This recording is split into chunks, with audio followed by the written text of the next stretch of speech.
Hello and welcome to News at 6 on Rajya Sabha TV. I'm Aishwarya Kapoor. Now, a big row has erupted in Delhi over President's rejection of an amendment exempting the appointment of 21 AAP MLAs as parliamentary secretaries.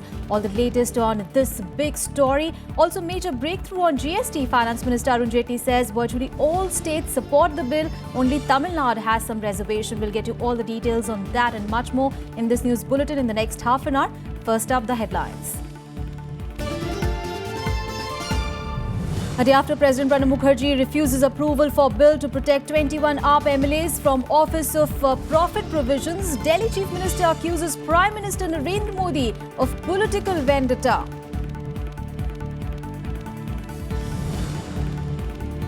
All states except Tamil Nadu on board to pass the GST bill, says Finance Minister Arun Jaitley. Rules out constitutional cap on the rate.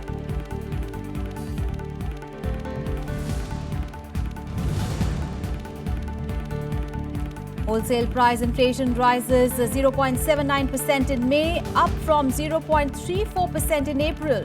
Sharp rise in food prices and vegetables behind increase.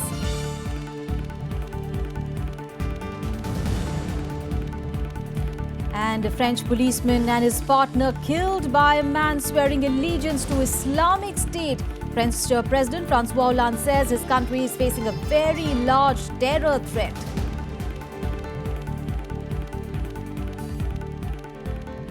Well, the big story this evening, Delhi Chief Minister Arvind Kejriwal targeted Prime Minister Narendra Modi today, a day after the President rejected the state government's bill that was intended to protect 21 AAP leaders. Now, the 21 party MLAs who were being appointed as parliamentary secretaries were charged with violating the Office of Profit Provisions. Delhi Chief Minister Arvind Kejriwal accusing Prime Minister Narendra Modi of political vendetta. This comes a day after President Pranab Mukherjee refused to approve amendments to the Delhi Members of Legislative Assembly Act that would have protected 21 Aam Aadmi Party MLAs from disqualification under the Office of Profit Provisions. Kejriwal claimed that BJP was scared of Aam Aadmi Party and unable to digest its loss in the assembly elections. Parliamentary secretary ना कोई तनख्वाह मिलेगी, ना कोई facility, ना कोई Perk, कुछ नहीं मिलेगा. ये साफ साफ लिखा है, नोटिफिकेशन की कॉपी है. अगर फ्री में कोई एमएलए स्कूलों का, अस्पतालों का, सड़कों का, बिजली का, पानी का काम कर रहा है, मोदी जी को क्या तकलीफ हो रही है? मोदी जी कहते हैं सोनिया गांधी पार्लियामेंट नहीं चलने दे रही बिकॉज उनको हार पच नहीं रही है. मैं मोदी जी से पूछना चाहता हूं कि आप दिल्ली सरकार को काम नहीं करने दे रहे, आपको दिल्ली की हार नहीं पच रही है. Kejriwal also questioned why parliamentary secretaries of other states had not been disqualified. पूरे देश में पार्लियामेंट्री सेक्रेटरी हैं और ये सारे पंजाब में एक एक पार्लियामेंट्री सेक्रेटरी को 1-1 लाख रुपए महीने की तनख्वाह मिलती है, गाड़ी मिलती है, घोड़ा मिलता है, बंगला मिलता है, लाल बत्ती की गाड़ी मिलती है. हमारे वालों को धेला नहीं मिलता और उसके बावजूद भी केवल दिल्ली के पार्लियामेंट्री सेक्रेटरीज को डिस्क्वालीफाई करने में लगे हुए नरेंद्र मोदी जी. बस सबको करो, करनी है तो राष्ट्रपति निर्णय नहीं लेते. ये कहने की बातें हैं, राष्ट्रपति तक तो शायद फाइल भी नहीं जाती हो. ये राष्ट्रपति के नाम से सारा काम होता है. ये निर्णय एमएचए का लिया हुआ है.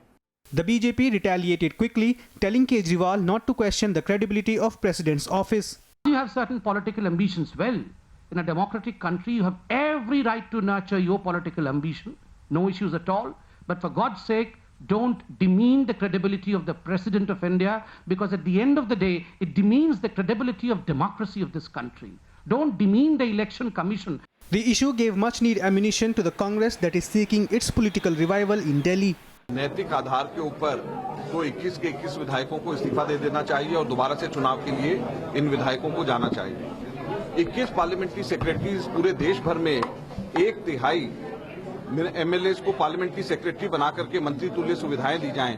ये आज तक के इतिहास में किसी भी राज्य में 1/3 एमएलए को पार्लियामेंट्री सेक्रेटरी बना करके मंत्री तुल्य सुविधाएं दी जाएं, ऐसा कहीं पे भी नहीं हुआ है. Through the bill, the Aam Aadmi Party government wanted retrospective exemption for parliamentary secretaries from disqualification provisions. The Election Commission will now take a final call on the disqualification of MLAs. The appointment of the MLAs as parliamentary secretaries has also been challenged in the Delhi High Court. Bureau Report, Rajya Sabha TV. And on to the other big story of the day. Well, the NDA government has taken a step ahead in securing consensus on the GST bill. Well, in a meeting of the Empowered Committee of State Finance Ministers, almost all the states are said to have supported the GST bill. However, no deadline has been finalized for its implementation yet. The Goods and Services Tax Bill seems to be on the right track ahead of the monsoon session of Parliament, with all states except Tamil Nadu supporting it. Virtually every state has supported the idea of GST.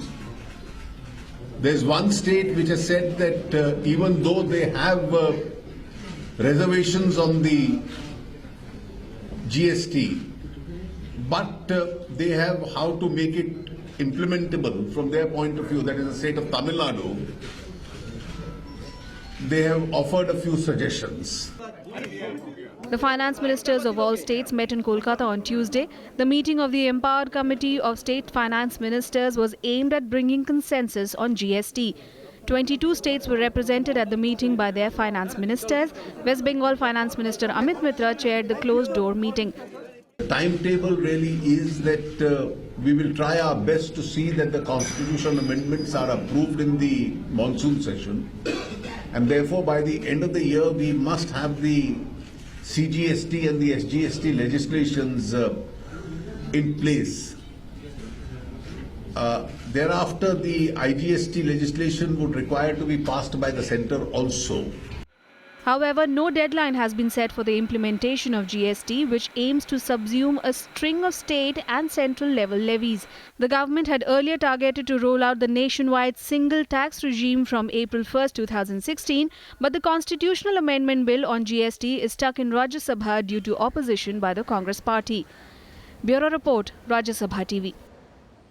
And moving on, well, the wholesale price inflation inched up to 0.79% in the month of May compared to 0.34% in April on account of a sharp rise in food prices. The food inflation picked up sharply in May to 7.55% from 6.4% in April.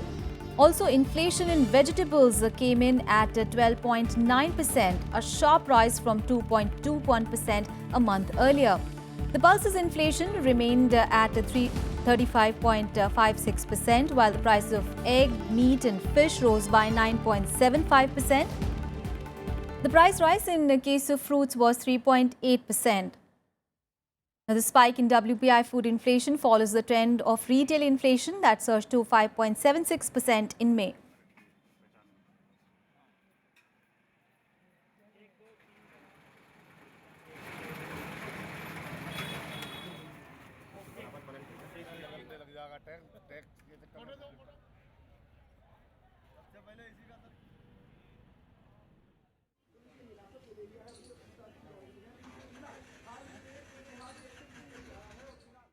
And the Met Department has issued a go-slow advisory as farmers gear up for sowing their crops in Maharashtra. This since the much-awaited monsoon's arrival in the state seems to have been delayed. Now, while asking farmers to go ahead with the tilling operations, the Agri-Met section of the Met Department has said that actual sowing activities should be undertaken only after the onset of the monsoon. Well, this to ensure that the seeds are not wasted due to lack of water. The Agri-Met advisory has been issued to avoid wastage of expensive seeds like soybean, cotton and pulses in parched areas of Marathwada, Vidarbha and Madhya Maharashtra. After its delayed arrival in Kerala, the monsoon is now expected to hit Maharashtra only after 16th of June. Let's also take a look at the other stories making headlines across the country in Nationwide. The Madras High Court has directed state authorities to prohibit the sale of tobacco near schools. It has asked the State Health Department, the DGP and the State Police Commissioner to conduct surprise raids on shops located within 100 yards of the education institutions. Now, Justice Kirukabaran, who passed the directive, cited survey materials as evidence showing that the tobacco consumption had increased among adolescent children. A massive fire broke out in Jammu and Kashmir's Rajouri forest area, destroying a large portion of the forest land. Now, Forest Department officials said that the fire tenders rushed to the spot to douse the flames. The smoke was also engulfed the Jammu-Poonch highway. Now, there are no reports of any casualties. Over 200 people in Maharashtra's Thane fell ill after consuming contaminated water from a river. Now, the people began complaining of vomiting and headache after they drank the water. The samples now have been sent for testing.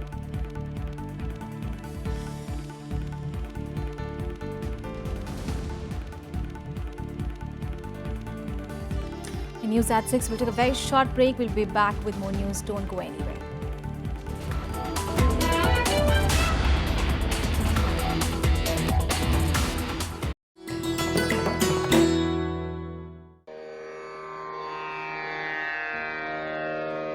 The sacred relics of Buddha were unearthed in Piprava in Uttar Pradesh. Buddhist monks from all over the world visit the National Museum to pay their respects. These charred bone fragments of Buddha are housed in the gold canopy gifted by the royal family of Thailand.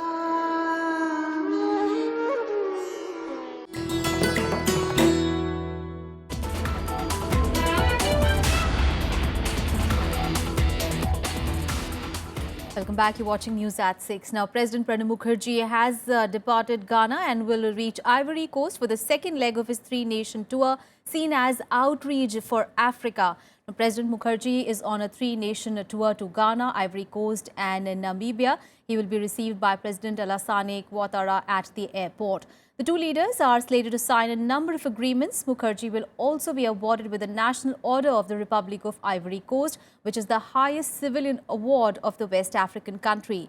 Well, this is the first ever visit of the president to the Ivory Coast after both the countries established diplomatic relations. The president will make his final stop in Namibia tomorrow and will return to India on Friday. Now, defense officials are reporting that the Chinese troops encroached on Indian territory on 9th of June in Arunachal Pradesh's Kamen district. The soldiers, who numbered around 250, however, went back within hours of the intrusion. The incident reportedly took place at a time when Beijing hardened its opposition against India's bid for the membership of the NSG, or the Nuclear Suppliers Group. Both India and China discussed strategic concerns and implementation of agreements to reduce tension, being during Defence Minister Manohar Parrikar's visit to China in April. Now, this is the first known transgression by the Chinese army this year in the region. The Home Ministry claims that there were 334 transgressions by Chinese troops in 2014 alone. On to the big international story. Well, just a day after the deadly shooting in Orlando in the United States, now a French policeman and his partner were killed in their home by a man who swore allegiance to the Islamic State. President François Hollande said that the attack was a terrorist act and that his country was facing a terror threat of a very large scale. French police paying tribute to a commander and his partner who was stabbed to death outside their home by an Islamist attacker. The attacker, Larosie Bala, had held the couple and their 3-year-old son hostage in their home in Magnanville before killing the two. The child was rescued. Shockingly, the gunman broadcast the attack live on Facebook, where he is seen swearing allegiance to the Islamic State. He was later shot dead by members of an elite police unit. Lui était commandant de police, elle était fonctionnaire au ministère de l'Intérieur. Et ils ont été lâchement assassinés par un terroriste hier. C'est un acte incontestablement terroriste. The Islamic State claimed responsibility for the killings in a statement released by the Amaq news agency, the group's propaganda outlet. The attacker, Abala, had spent time in jail earlier too over links with the jihadist groups. He was convicted in 2013 of criminal association with the aim of preparing terrorist acts. French prosecutors have launched an anti-terror investigation into the incident. Un acte terroriste abject a été commis hier à Magnanville de la part d'un individu qui s'en est pris à un commandant de police et à sa compagne, elle-même fonctionnaire dans un commissariat du département des Yvelines. The killings come as France is on high alert for terrorist attacks as it hosts the Euro 2016 football championship. US and British officials have both warned their citizens about the potential terror risks of attending. The country has been under a state of emergency since the Paris attacks of November 2015, in which 130 people were killed. Bureau Report, Rajya Sabha TV.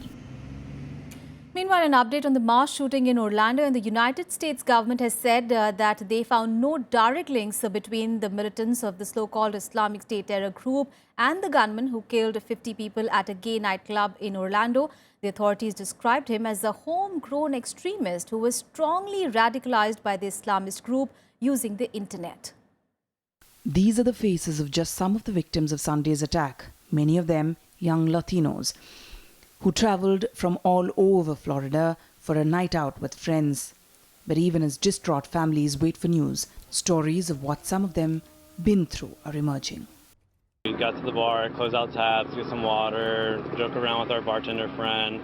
10 minutes later, boom, boom, boom, 3 shots right then and there. And then I saw a guy leaving out of a black minivan, and he had a rifle.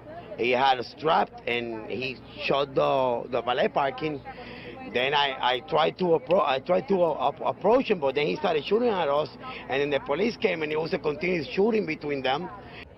As the nation mourns what President Barack Obama called an act of terror and hatred, vigils have been held across the US. Many displayed flags to honor the LGBT community. As the investigation continues, more details of what unfolded in the early hours of Sunday morning are being released. It's now emerged that the alleged gunman, Omar Mateen, barricaded himself inside a bathroom with hostages before the police decided to take the drastic action. He was in one bathroom with, we believe, 4 to 5 hostages. There were people in the opposing bathroom, about 15 to 20 people, and unknown when we rescued dozens and dozens of people, so we don't know from which bathroom they came at this point. So that's all part of the investigation. President Barack Obama told reporters at the White House that the American-born gunman had been inspired by various extremist information, but there is no direct proof linking him to the ISIL.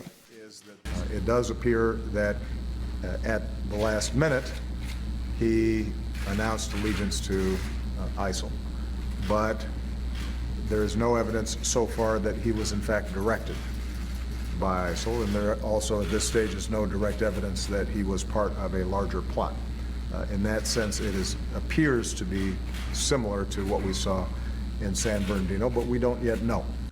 The president's words were echoed shortly afterwards by the director of the FBI. So far, we see no indication that this was a plot directed from outside the United States, and we see no indication that he was part of any kind of network. On Monday, presumptive U.S. presidential candidates Hillary Clinton and Donald Trump clashed over the mass shooting. Campaigning in Cleveland, Ohio, Clinton warned against demonizing Muslims and renewed her call for a ban on assault weapons. The Orlando terrorist may be dead, but the virus that poisoned his mind remains very much alive. And we must attack it with clear eyes, steady hands, unwavering determination, and pride in our country and our values. But Republican rival Donald Trump accused Clinton of being unfit to lead the nation, vowing to suspend immigration to the U.S. from countries he said had a proven history of terrorism. Altogether, under the Clinton plan, you'd be admitting hundreds of thousands of refugees from the Middle East with no system to vet them or to prevent the radicalization of the children and their children. Not only their children, by the way, they're trying to take over our children and convince them how wonderful ISIS is and how wonderful Islam is, and we don't know what's happening.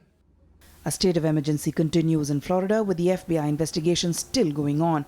But for so many who have lost loved ones, this is a time to grieve and remember those whose lives have been lost.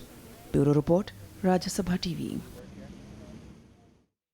And tributes have been pouring in from all across the world, remembering the victims of the massacre at the gay nightclub in Orlando in Florida. Now, vigils were held locally in Orlando and in countries including France, Australia, India, UK and Germany. The attack on Orlando's Pulse nightclub left 50 people dead and dozens wounded. US authorities say that gunman Omar Mateen pledged allegiance to Islamic State shortly before the attack.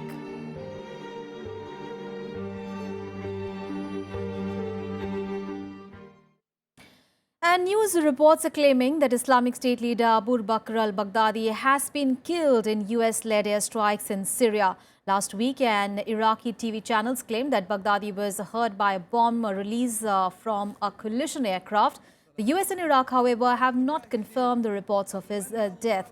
Baghdadi, who carries $10 million reward on his head, has been moving around within the past 6 months and is believed to have been killed on 12th of June while traveling in a convoy.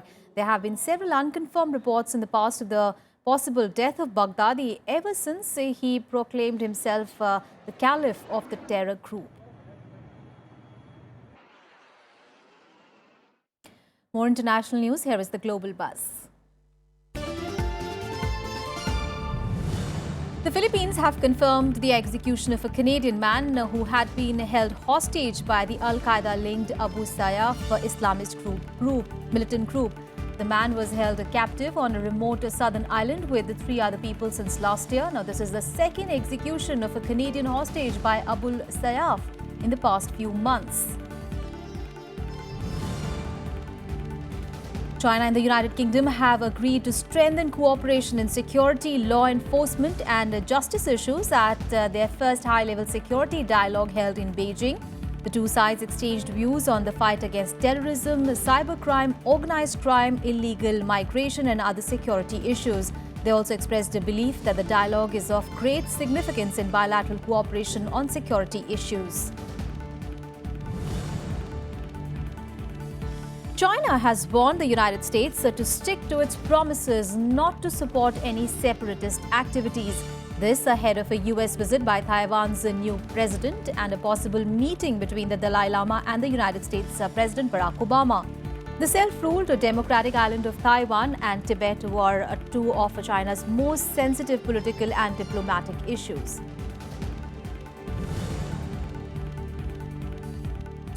A curfew was imposed in Landi Kotal and Torkham near the Pakistan-Afghan border on Monday following firing by both the forces, which injured 3 Pakistani security personnel.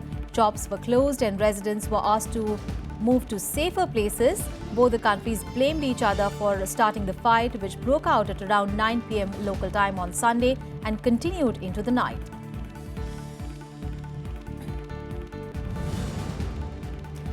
Let's now get you all the sporting action. Here is the sports beat. Former Indian captain and spinner Anil Kumble is in race for the post of the national team's coach. Now, India's greatest bowler with 956 international wickets has been a mentor for both Royal Challengers Bangalore and Mumbai Indians. The working committee of the BCCI is slated to meet in Dharamshala on 24th of June to take a decision on the coach. India will take on South Korea in their 4th match at the Champions Trophy in London. India were handed their first defeat of the tournament on Monday after they went down 1-2 against Belgium. This loss left India on 4 points from 3 outings, tying them with both Great Britain and Belgium.